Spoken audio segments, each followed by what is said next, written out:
Okay, students, so the next topic is the AC current through inductor. So here we are using purely inductive circuit where we have inductance of length L and the voltage supply is given over here. Now, as you know that as soon as the current will start flowing in the circuit, the back EMF which will be generated due to the inductor which is present over here will be given by the formula E is equals to minus L di by dt. So if you want the current to still flow through the circuit, what you need to do is you need to supply exactly the voltage which is exactly equal to this and in the opposite direction. And so the voltage which you require to apply over here is minus of minus L di by dt.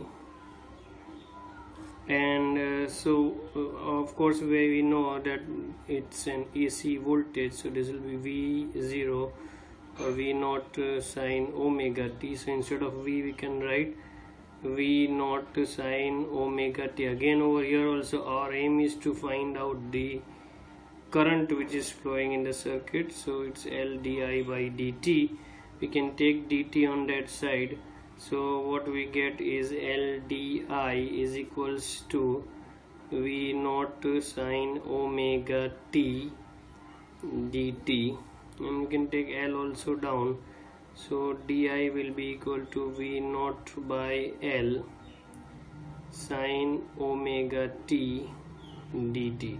Now if you want to find out the current, what we need to do is to integrate this, and so if we integrate this, what we get is integral of V naught by L sine omega t dt.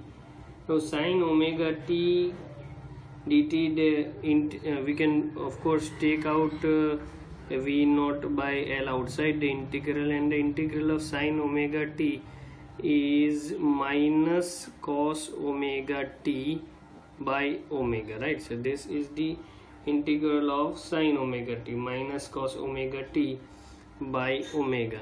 And so finally we have got the value of the current, but then the problem is that it doesn't look good.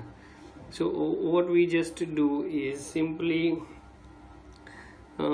we can write this as V naught by omega. Also we can take over here omega L, and over here instead of cos omega t we can also write it as sine pi by 2 minus omega t, or if we put the minus sign inside, then we can write I is equals to V naught by omega L sine omega t minus pi by 2. So this is the value of the instantaneous current which is flowing in the circuit over here. Now here you can clearly see that the voltage and the current, they are not in the same phase. In fact over here current lags the voltage by a phase of pi by 2. Now what does it mean? We'll draw it and try to understand. So if we draw the graph of voltage versus omega t, because it's a sinusoidal function, we get the graph which looks like this. So this is the graph for the voltage. I'll write over here this is the graph for V, and over here this is the 0 angle, this is pi by 2, this is pi, this 3 pi by 2, and this is 2 pi. So this much we know. Now over here what happens is that the current, you can see it's sine omega t minus pi by 2, so it lags the voltage by a phase of pi by 2. What does this mean is that when the voltage is 0, the current is lagging behind by the phase pi by 2. So when the voltage is 0, the current is negative maximum, so you get the current somewhere over here at that time. So and then when the voltage becomes maximum, the current becomes 0, and then again when the voltage becomes 0, the current goes into the positive maximum, as the current is always coming after the voltage and not before the voltage. And similarly, when the voltage becomes negative maximum, at that time the current becomes 0, and this way it goes on. So here this is the graph for the current. So you can clearly see that the current is lagging behind the voltage by a phase of pi by 2. We can also draw a phasor diagram to understand it in even better way. Let us say that this is the phasor diagram over here. First of all, we will draw the voltage. So here we have, this is the phasor for the voltage, and the angle which we have over here is omega t. So we have angle over here omega t, this is for V. And now what happens over here is that the current is lagging the voltage by a phase of pi by 2, and so we get the current somewhere over here. You can clearly see now that there is an angle between the voltage and the current, and that angle is 90 degrees or pi by 2. This is the current phasor. So now you can clearly understand when this phasor will rotate, and when this voltage phasor will come over here at this maximum, what will happen is that the current phasor will come over here, right? So always there is a phase or the lag between the current and the voltage by an angle of 90 degrees over here. Alright, now this equation which we have got, I is equals to V naught by omega L sine omega t minus pi by 2.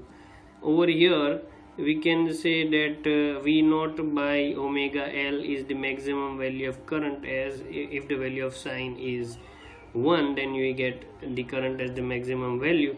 So we finally get the equation I is equals to I naught sine omega t minus pi by 2.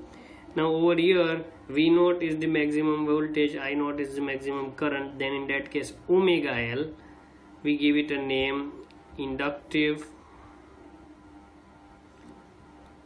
Reactance, और उसको हम denote करते हैं XL से. So XL is the inductive reactance. Now inductive reactance की unit क्या है? So it's very clear that the unit of inductive reactance must be ohm, because यहाँ पर I है, यहाँ पर V है, और साइन की कोई यूनिट होती है नहीं. सो क्लियरली नीचे जो बचता है उसकी यूनिट R की ही होनी चाहिए, यानी कि रेजिस्टेंस की ही यूनिट होनी चाहिए. अगर ऐसा नहीं हुआ तो फिर करंट की ही यूनिट चेंज हो जाएगी, क्योंकि we know already that I is equals to V upon R होता है. तो उसके हिसाब से करंट की यूनिट जो होती है वोल्टेज पर ओम हो सकती है, वोल्ट पर ओम हो सकती है. ऊपर वोल्ट तो है ही, तो फिर नीचे पूरा ओमेगा L उसकी यूनिट ओम ही होनी चाहिए. Now So I hope that must be clear. This is called the inductive reactance. ये काम ऐसे करता है जैसे वहाँ प्योरली रेजिस्टिव सर्किट में रेजिस्टेंस करता है. ऑफ कोर्स ये रेजिस्टेंस नहीं है, पर ये काम उसी की तरह करता है जैसे वहाँ पर रेजिस्टेंस काम करता है. इसकी यूनिट भी ओम ही है. Okay, now let us try to find out the average power dissipated over one cycle. So power dissipated over one cycle, if we want to find out, the average power is given by V into I, and V over here is, as we know, it's V naught sine omega t, and I is then I naught cos omega t, and there is a minus sign also, so put the minus over here, right? So this we have taken directly from this value, where we get I is equals to v naught by L minus cos omega t by omega. So this can be written. Now see what we are going to do to simplify it. We want to find out the average. I put it in these brackets. Now we have v naught I naught taken outside.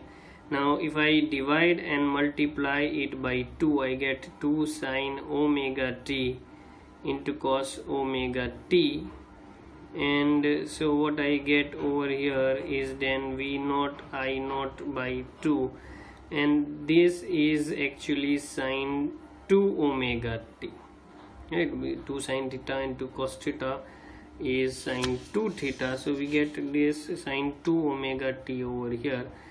And we know that the average of whether it is sine or cosine, the average is 0, and so the average power lost or the average power dissipated in a purely inductive circuit must be 0, right?